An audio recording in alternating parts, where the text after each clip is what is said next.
Alright, so I'm not going to look at this. I'm going to hopefully get this on video. So,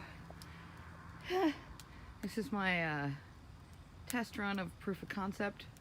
Because sometimes we need a little more reassurance when we're doing it just by ourselves.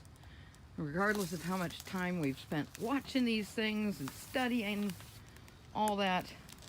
So I decided with all this free reclaimed brick that I would go through and try and do a test run. And maybe, just maybe, because this is following along with the Honeydew Carpenter concept with the aircrete and perlite and then water glass. I didn't entrain the water glass. I painted it on the outside and it wasn't a very good batch of water glass. But from everything I understand, the Portland in that aircrete is going to crumble upon heat, and I can't coat the inside so long as that steel tube is sticking out of it. And I can't seem to get it to release. So I'm hoping with a slight test burn outside, number one, I'll feel more confident. And it's burning. I'll feel a little more confident about finally sealing this thing up and getting it going in the house. It is like 22 degrees out today, so it's a warm day. Compared to what it's been.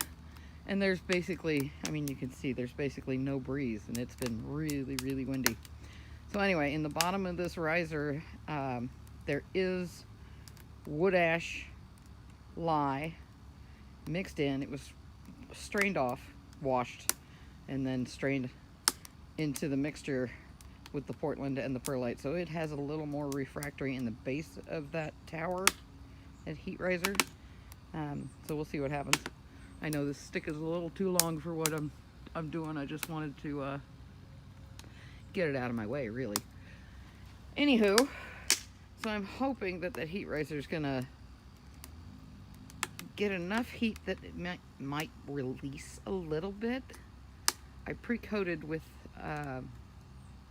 veggie oil and was able to shift it in its form as I was doing a 3-part pour to do this whole tower, and I've tried to unbuckle it. Has not been successful, but I did go back through and fill in all the pits after I put the first coat of water glass on. I went through and hit all of the pitting from being released from the form with some more Portland and limestone mix, and then I let that dry a little bit and soak up even more water glass. So I'm hoping that that's going to hold on the outside. But if this thing slumps, it slumps.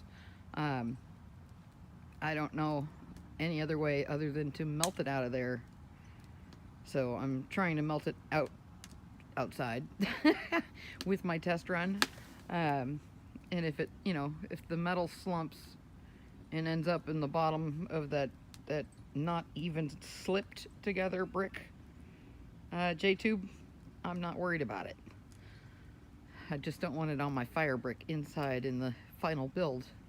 So that's where I'm at today. I'm just, trying to do my best.